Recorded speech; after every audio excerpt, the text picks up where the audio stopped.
In the vast, unforgiving expanse of Montana's Big Sky Country, where the wind whispered secrets through the golden wheat fields and the mountains stood like silent guardians, Tom Harlan sat alone in his weathered ranch house.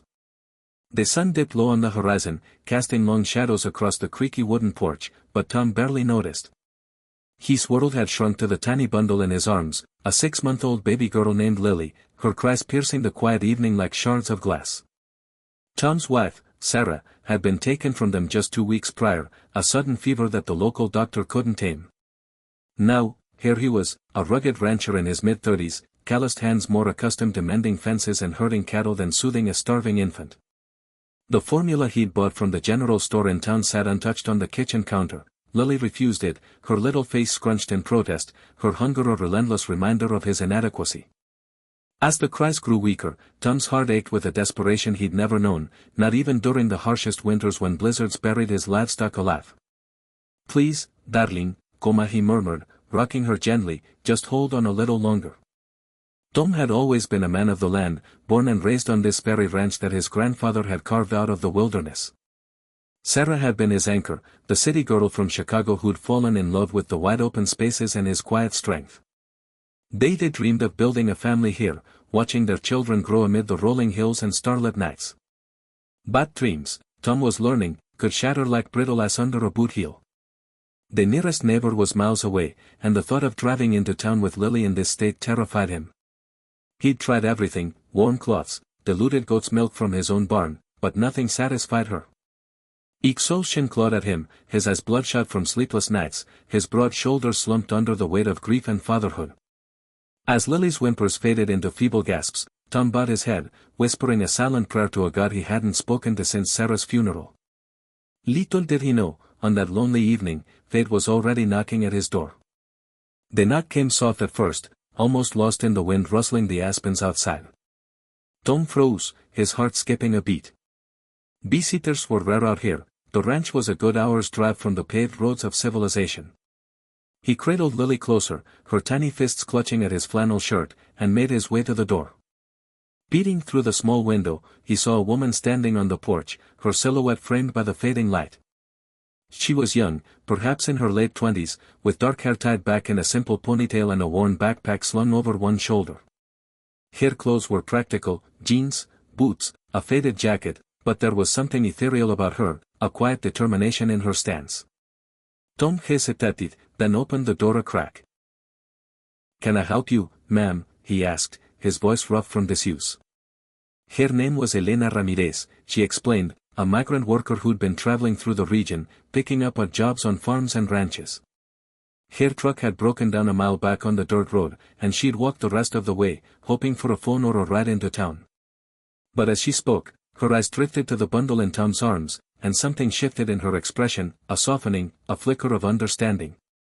Lily let out a weak cry, and Elena's hand instinctively went to her chest, where her shirt seemed slightly damp. "Is she hungry?" Elena asked gently, her accent carrying the warmth of distant Mexican hillsides. Tom nodded, too weary to hide his vulnerability. "Her mama, she's gone. I don't know what to do." Without another word, Elena stepped inside, her presence filling the dim room like a sudden beam of sunlight. As Tom led her to the kitchen, Elena shared snippets of her own story. She'd come to the States 5 years ago, leaving behind a small village in Oaxaca where her family scraped by on meager harvests.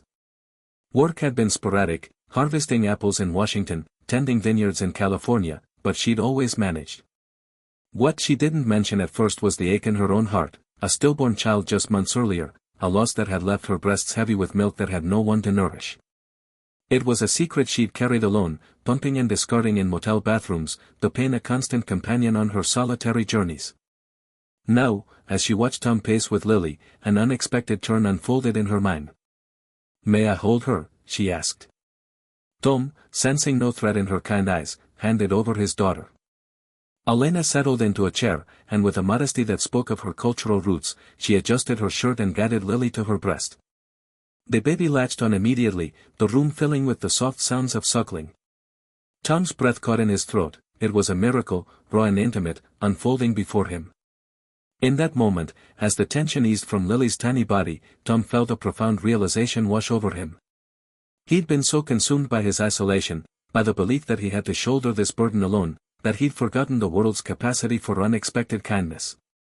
Elena wasn't just a stranger, she was a lifeline, her selflessness bridging the chasm of his despair.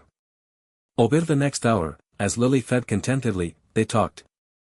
Tom shared memories of Sarah, her laughter echoing through the barn during hay season, her gentle hands planting wildflowers by the creek. Elena opened up about her own dreams, saving enough to bring her siblings north, building a life where loss didn't define her. The conversation flowed like a gentle stream, revealing shared threads of humanity, resilience in the face of hardship, the universal pull of family. But as the night deepened, an unexpected twist arose. Elena confessed she'd been heading to a job in Wyoming, but her truck's breakdown felt like more than coincidence. "Maybe I was meant to be here," she said softly, her eyes meeting Tom's with a vulnerability that mirrored his own. The emotional climax built slowly, like a storm gathering on the horizon. Tom, moved by her generosity, offered her shelter for the night in the guest room. But as Elena prepared to leave the next morning, her truck fixed with tools from his shed, she hesitated at the door. Lily, now peaceful and full, cooed in her crib. "She needs more than one feeding," Elena said. "And I have more to give." What followed was a transformative act of compassion. Elena chose to stay, not out of obligation, but from a deep well of empathy. She became Lily's wet nurse, her milk sustaining the child while Tom navigated the raw edges of widowhood. In return, Tom provided her with work on the ranch, tending the garden Sarah had loved, helping with the calves. It wasn't romantic, it was deeper, a bond forged in mutual healing. Elena's presence reminded Tom that grief didn't have to be solitary, that humanity's power lay in reaching out, in offering what one had to those in need. Days turned to weeks, and the ranch began to breathe again. Lily thrived, her cheeks rounding with health, her giggles a balm to Tom's wounded soul. Elena found purpose in the daily rhythms, milking cows at dawn, sharing stories of her homeland over evening meals. One afternoon, as they sat on the porch watching the sunset, Tom turned to her. "You saved us, Elena. Not just with your milk, but with your heart." Tears glistened in her eyes. "And you gave me a reason to keep going. After losing my baby, I thought I'd never feel whole again." The realization was profound. Kindness wasn't a transaction, it was a cycle, rippling outward to touch lives in ways unforeseen. As autumn painted the leaves in fiery hues, Elena eventually moved on, her path leading her to reunite with family in Texas. But she left behind more than memories. She left a transformed Tom, who now volunteered at the local community center, helping other single parents with supplies and support. Lily grew into a spirited toddler, her first words a mix of English and Spanish phrases Elena had taught her. Tom often thought of that knock on the door, a simple act that shattered his isolation and revealed the world's interconnected web of compassion. In the end, the story of the rancher and the stranger became a quiet legend in those Montana hills, a reminder that even in our darkest hours, when loss threatens to consume us, humanity's light can arrive unannounced. It whispers that selflessness isn't grand gestures but quiet offerings, a knock, a breast, a shared burden. And in that giving, we find not just survival, but hope renewed, binding us all under the same vast sky. For in kindness, we discover our truest strength, inspiring us to open our doors, our hearts, to the strangers who might just save us.